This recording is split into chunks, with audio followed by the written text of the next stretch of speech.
Y tenemos hoy la suerte de contar al otro lado del teléfono con don José Antonio Planes Pedreño de cineparaleer.com. José Antonio, un saludo. Hola, buenos días, ¿qué tal? ¿Desde dónde nos habla? Desde Murcia. Desde Murcia, bueno. Y creo que tenemos también al otro lado del teléfono a don Eduardo Segura. Don Eduardo, buenos días. ¿Don Eduardo? Me parece que tenemos un problema con don Eduardo. Lo vamos buscando, José Carlos, a ver qué es lo que ha pasado. Pero, José Antonio, mientras nos buscan a don Eduardo, ¿quién es don Eduardo Segura? Bueno, pues Eduardo Segura es profesor de estética de la Universidad de Granada. Él realizó su tesis doctoral sobre la obra literaria El Señor de los Anillos, de J.R.R. Tolkien. Y bueno, es uno de los grandes conocedores de Tolkien en el mundo.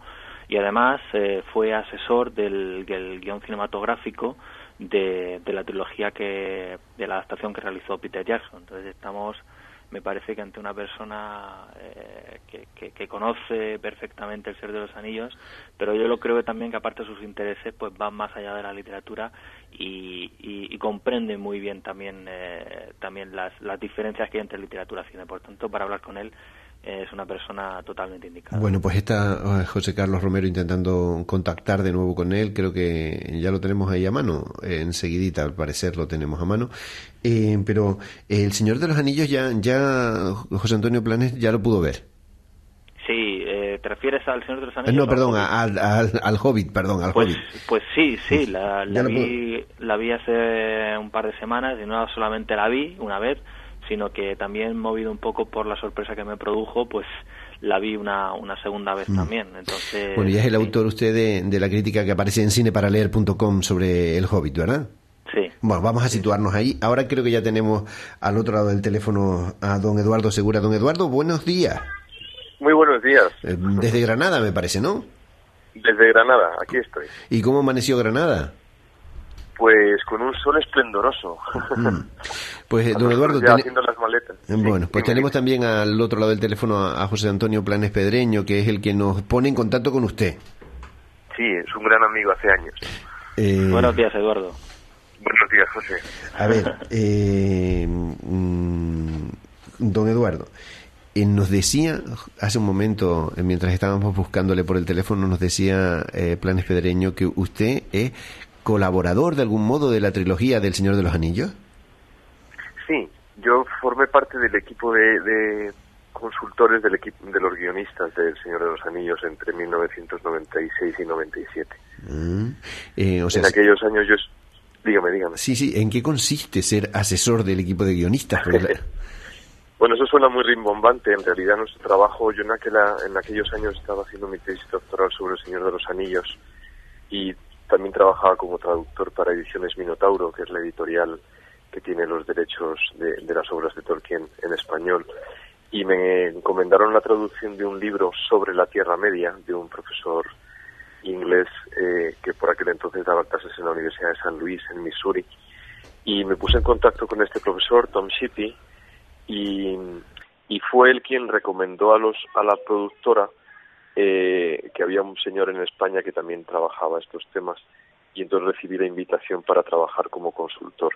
El trabajo básicamente consistía en responder preguntas puntuales que nos hacían los guionistas respecto de la supresión de personajes o elementos vitales que considerábamos que Tolkien no debería haber echado de menos si hubiera visto la película, o tratamiento de algunas secuencias. En fin, es un libro muy complejo de 1.200 páginas con más de 600 nombres y, lógicamente, pues había que, a la hora de adaptarlo, pues tomar determinadas decisiones, y ahí es donde interveníamos simplemente como consultores. Bueno, no sé si como juez y parte, cuando mira la trilogía, cuando mira los guiones de la trilogía, ¿se siente satisfecho? Esa pregunta es la pregunta del millón. Conforme ha pasado el tiempo, ha crecido en mí una cierta desazón. Yo, José Antonio lo sabe, José Antonio Planes, lo hemos hablado con frecuencia. A mí me parece que la película parte con una cierta desventaja, que es la de que El Señor de los Anillos es una película, es un libro, que no soporta bien la imagen, porque el tempo narrativo de Tolkien es más contemplativo que de acción. a pesar de que parezca lo contrario. Entonces, para los momentos justo de equilibrio, los momentos en los que la acción se remansa, es donde yo creo que el pulso narrativo de Peter Jackson flaquea. Y entonces queda una película desigual en cuanto que las secuencias de acción son muy espectaculares, quizá demasiado deudoras de los efectos especiales, a mi juicio, lo cual es una carencia de Hollywood, yo creo que exponencial en los últimos 30 años. Y entonces el problema que se observa en la adaptación es que cuando toca llegar al núcleo de las cuestiones, pues a Peter Jackson le falta una cierta sensibilidad para ese tipo de narración más tranquila, más serena, más profunda. Don Eduardo, me parece que tiene usted un hobbit o un elfo por detrás, ¿no? Tengo más bien, es más bien un hobbit, pero es un hobbit de la raza de los chillones. José Antonio Planes está de acuerdo con este juicio que hace don Eduardo sobre la trilogía. Pues completamente de acuerdo, sí, lo estuvimos hablando además hace poco. A mí me parece que la trilogía del Señor de los Anillos en muchos momentos infantiliza a los personajes y las situaciones. También tiene un sentido de la acción, a mí me parece demasiado deslavazado, pero bueno, también a pesar de eso, pues lo que hizo Peter Jackson era una tarea absolutamente titánica, y también es justo, además sabe, como también reconoce el propio Eduardo, que también tiene pues destellos de indudable calidad donde se refleja también, yo creo que el espíritu de la literatura de Tolkien, ¿no? Es importante. Bueno, pues después del Señor de los Anillos llega El Hobbit. Ahora vamos a poner un poquito uno de los trailers, bueno, un poquito no, vamos a escucharlo entero porque me parece que está muy bien construido. Mi querido Frodo, una vez me preguntaste si te había contado todo sobre mis aventuras. Si bien puedo decirte de corazón que te conté la verdad, tal vez no te la contara toda. Bilbo Bolsón. Estoy buscando a alguien para compartir una aventura. No puedo partir sin más hacia lo desconocido. Soy un bolsón. ¡Esperad! De bolsón cerrado. Bilbo, permíteme presentarte a Fili, Kili, Oin, Gloin, Dualin, Balin, Bifur, Bofur, Bobur, Thorin, Ori, Ori y a nuestro capitán, Thorin, escudo de roble. Más allá de las frías montañas, a cavernas profundas, los pinos rugían en la cima, los vientos gemían en la noche, el fuego rojo se extendía, prendió el bosque y lo iluminó. No puedo garantizar su seguridad. Entendido. Ni puedo hacerme responsable de su suerte.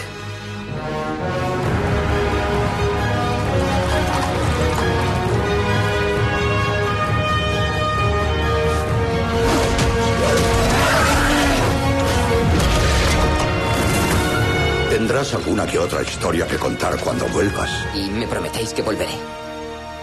No. Y aunque vuelvas, jamás serás el mismo. Me llamo Bilbo Bolsón. Bolsón. ¿Qué es un bolsón? Mi tesoro.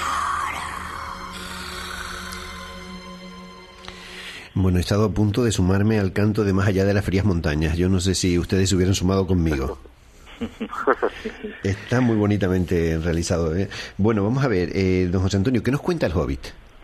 Bueno, pues El Hobbit nos cuenta la incorporación de Bilbo Bolsón, que es un hobbit de la comarca, y a una aventura que le insisten hacer tanto el mago Gandalf junto a una compañía de 13 enanos comandados por Thorin Escudo de Roble, ¿no? Con el fin de recuperar Erebor, que es el antiguo reino de los enanos y que les había sido arrebatado por el dragón Smaug. Entonces, pues bueno, Bilbo al principio da la impresión de que la aventura le cede, de que no está capacitado para ello, pero bueno, poco a poco iremos viendo que hay bastante más valentía y tiene bastantes más cualidades de las que incluso él mismo presuponía. Don Eduardo, si miramos no las películas, sino los libros que tienen detrás, El Señor de los Anillos por un lado y El Hobbit, que si no me equivoco es anterior, ¿cuál sería la diferencia entre una y otra novela? Vamos a ver, esto es importante porque ahora escuchando el tráiler, yo no he visto la película, con lo cual gran parte de lo que yo pueda decir está sujeto a ser un error y José Antonio me corregirá, pero por ejemplo, cuando Thorin he querido escuchar que dice no puedo garantizar su seguridad, esto es un anacronismo como un camión. Es decir, en el contexto cultural en el que Tolkien construye la historia, es impensable que un personaje diga una frase de ese calibre, porque garantizar la seguridad es algo que yo creo que hasta los años de la Guerra Fría no existe como concepto, ¿no? Como expresión. Entonces, está bien. Como expresión, ¿no? Uh-huh. Es decir, garantizar la seguridad, un enano no garantiza nada, ¿no? Y menos la seguridad. Estamos en un contexto que está directamente inspirado por Tolkien en las sagas islandesas, en las Edas, en la literatura anglo-germánica anterior al siglo XI, ¿no? Entonces, ahí hay un anacronismo muy grande, ¿no? Y luego me parece que yo he echado de menos que haya música en el canto de los enanos, porque el texto de Tolkien es muy explícito a la hora de decir que los enanos sacaron instrumentos elaborados y arpas y flautas y un violonchelo incluso, ¿no? Y entonces me llama la atención que ya me llamó la atención en su día con El Señor de los Anillos, que la música de la Tierra Media no es la música que creo que Tolkien tenía en la cabeza, ¿no? Y además dice el Hobbit que el canto de los enanos dice explícitamente que encendió en Bilbo el ansia misma de los enanos por el tesoro de la montaña solitaria, ¿no? No sé si esto en la película se ha conservado, pero son detalles que creo que tienen que ver, y con esto voy al núcleo de la pregunta, con que la inspiración del Hobbit fue un cuento que Tolkien empezó a narrar a sus hijos a finales de la década de los años 20 del siglo pasado. Entonces, como surge como tradición oral, está lleno de llamadas al lector. Entonces el tono narrativo del Hobbit es muy distinto del tono narrativo del Señor de los Anillos. Y poco a poco la historia va despegando hacia el territorio de la épica, ¿no? Y entonces, mientras que en el Señor de los Anillos directamente, como es una secuela que a Tolkien le piden como segunda parte del Hobbit, que al final se convierte en la secuela del Silmarillion, pues el tono de la historia es mucho más épico desde el principio, ¿no?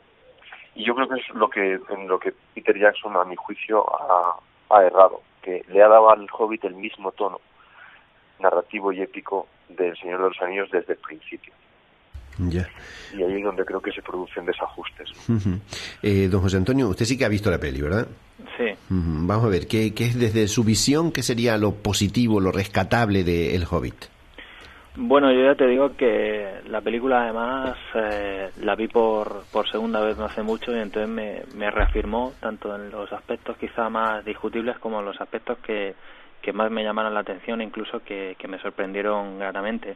Yo sobre todo destacaría tres aspectos importantes que por los que quizá deberíamos considerar al Hobbit como una película que se aparta completamente de las últimas estas producciones ligadas de cierta, entre comillas, a la fantasía, ¿no? Yo creo que por un lado, que está muy bien reflejado en la película, pues ese sentimiento de tristeza y añoranza que tienen tanto Thorin como el resto de sus compañeros enanos por ese reino que perdieron. Y además en el tráiler ha aparecido la canción de la montaña nublada. Bueno, pues ese es un momento mágico en la película que sucede justo al principio y que refleja pues ese sentimiento de individuos que en cierta manera se han convertido como en apátridas en la Tierra Media y que más allá del tesoro pues quieren regresar a su hogar porque es el suyo, ¿no? Porque ahí están sus raíces, ¿no? Entonces, de hecho, este aspecto, para los buenos cinéfilos, sabrán que este sentimiento está de alguna manera muy ligado a los ejes temáticos de algunos grandes directores, clásicos directores del cine norteamericano. Yo pensaba en el John Ford de Centauro del Desierto, pero también, ¿por qué no?, en el Nicolas Ray de Elastic Man, que es una película de 1952 y que aquí se tradujo precisamente como Hombres Errantes, ¿no? Entonces yo creo que este es un primer aspecto que la película yo creo que refleja bastante bien. Luego hay un segundo, y es que también me pareció muy interesante el juego de oposiciones y de contrastes que se va produciendo entre Bilbo y Thorin. Por un lado vemos a Bilbo que parece pues un individuo titubeante, dubitativo, que no tiene nada que ver con la aventura y con la acción, y Thorin representa todo lo contrario, no es un personaje majestuoso. Tengo que decir que las interpretaciones de Martin Freeman, y que interpreta a Bilbo, y Richard Armitage, son extraordinarias. Entonces ya digo, se va produciendo, digamos, un contraste y un juego de oposiciones, de miradas, de encuentros y desencuentros entre los dos personajes, a partir de los cuales al final las cualidades de uno y otro se acaban como confundiendo. Ni Bilbo es el ser tan dubitativo que aparece al principio, ni Thorin tampoco es el personaje, digamos, tan inexpugnable que presuponíamos. Y luego, ya para finalizar, también quisiera llamar la atención de otro aspecto que está un poquito más difuminado, pero que también aparece nítidamente, incluso diría más que en El Señor de los Anillos, y es esa dimensión trascendente del relato. Es decir, Gandalf se pasa absolutamente toda la película intentando justificar la inclusión de Bilbo en la compañía y en la aventura de Thorin, frente primero a los enanos, incluso luego frente a Galadriel en una estancia que tiene la compañía en Rivendell.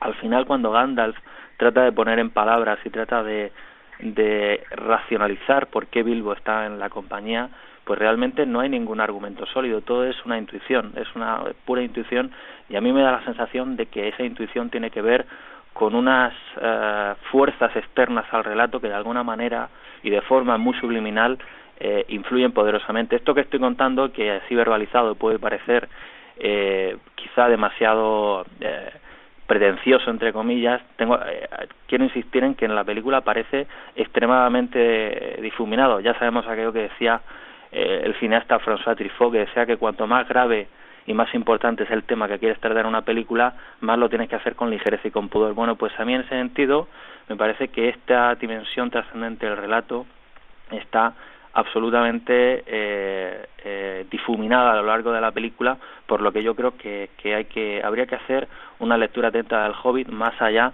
de las recreaciones digitales y más allá de toda la acción y la aventura, que es verdad en determinados momentos resulta, por lo menos para mí, demasiado deslavazada.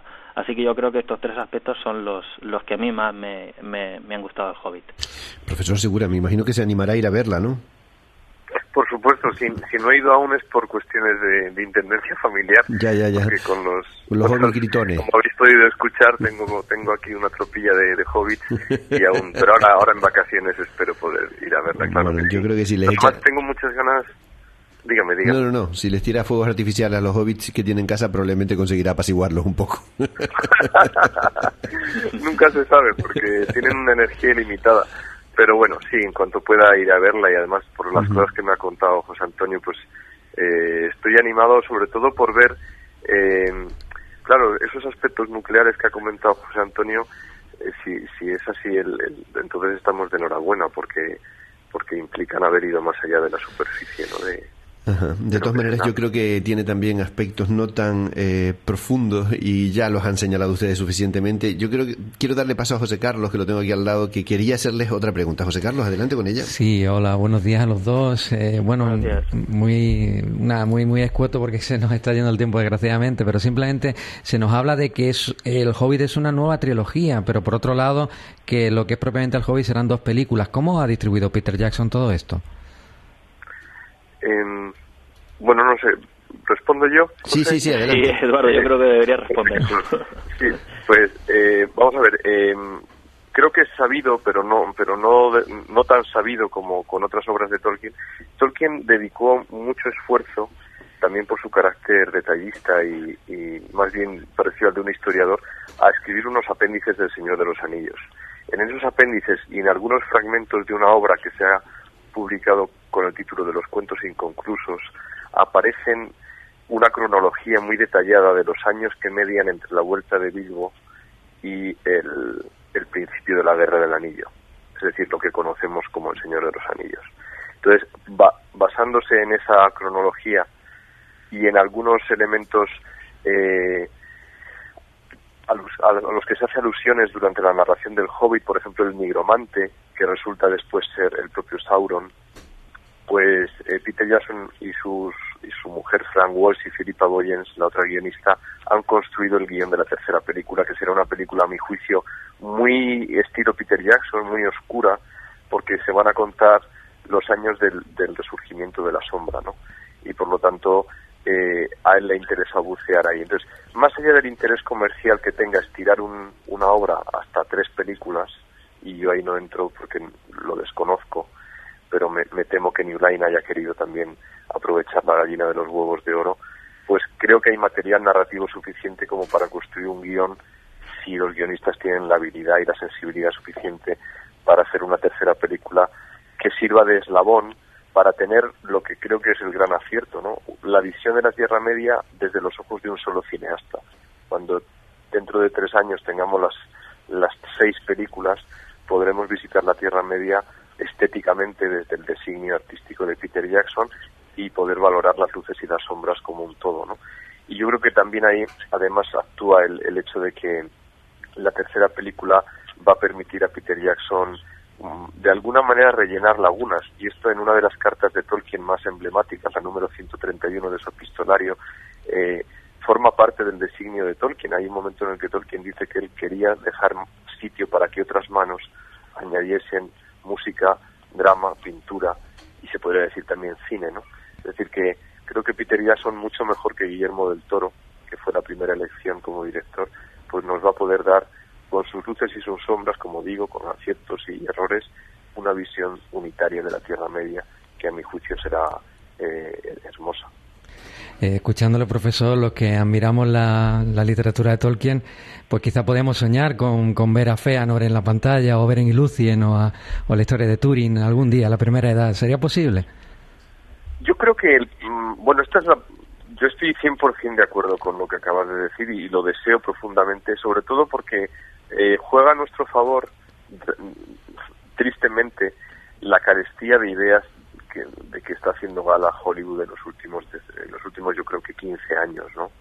Que el hecho de que se estén llevando a la pantalla tantas películas de superhéroes con sus primera, segunda, tercera, quinta parte, ¿no? Demuestra que excepto Aaron Sorkin, Paul Haggis y pocos más, hay pocas ideas nuevas, ¿no? Todos son remakes y refritos de cosas muy apoyadas en la tecnología, pero hay poca idea nueva. Entonces, betas como la de Clive Staples Lewis con Narnia o Tolkien, pues serían muy interesantes. Entonces, con Tolkien ocurre una cosa, y es que, desde mi punto de vista, aporta un tratamiento de la mitología distinto al homérico o al de Hesíodo y la tradición que arranca con los poetas clásicos, pero aporta una cosa muy interesante, que es, por ejemplo, la historia de Túrin Turambar, o la balada de Leithian, o la caída de Gondolin. Bien contextualizadas, son guiones cinematográficos sublimes.